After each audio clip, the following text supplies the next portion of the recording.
دې زنده فایده راووته چې د دین د دشمن په تباهۍ باندې خوشحالېدل پکار دي. لکه ګوره زیری د تباهۍ د ابولهب الله کوم ځای کې ورکړی؟ قرآن کې ورکړی تبت یدا ابي لهب وتب. دا زیری الله نه دی ورکړی چې ابولهب تباه شو.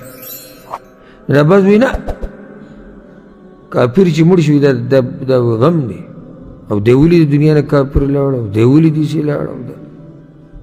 ګوره دعوت خور شوی دی، حجت قایم شوی دی. الله د یو مسلمان نه د یو کافر تپوس نه کوي. الله دا چا دا خبره کړې ده؟ ها که چېرته په دنیا کې د سره د دین دعوت نه کېدی نو بیا ټول مسلمانان ګناهګار خو دعوت شته که نشته؟ په هره طریقه او الحمدلله په هر ملک کې د اسلام دعوت وایم زه. نو که په دې کې یو کافر مړ شي نو په هغه حجت قایم دی که نه دی؟ قایم دی.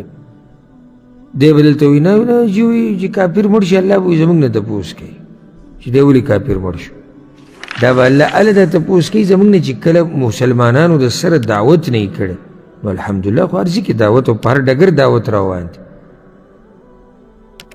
نو د دین د دشمنانو په تباهۍ او په هلاکت باندې خوشحالېدل پکار دي او چې لا بعض مسلمانان پکې وي نو وایي الله دې وبخي، الله دې وبخي وایي. لکه هغه مخکې ورځو کې چېرته د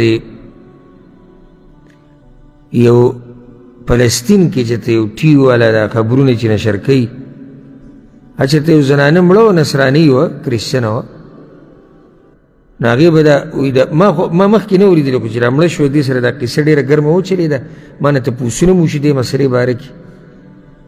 نو بیا هغه وروسته پته ولګي چې دې به دا پروګرامونه ډېر کول د دې فلسطین ده چې دلته دا قصه روانه ده او جنګ روان ده.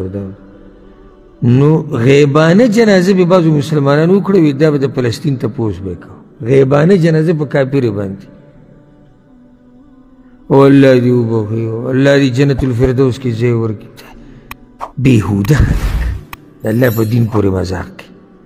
یعنې صرف ستا نه یو ویډیو وکړه د دې ځایه ستره جنت الفردوس ته بوځي.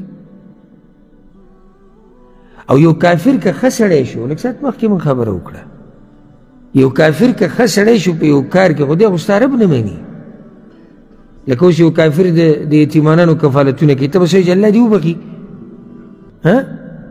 دا کار یې ښه و نور هغه د سره الله منلی نه دی نو الله یې څنګه وبخي. او آخرت یې د سره منلی نه دی نو آخرت کې به هغه ته جنت څه میلاو شي. نو خبره مې دا کوله چې بعض ولې څه غواړي دعاګانې ولې غواړي الله دې وبخي وایي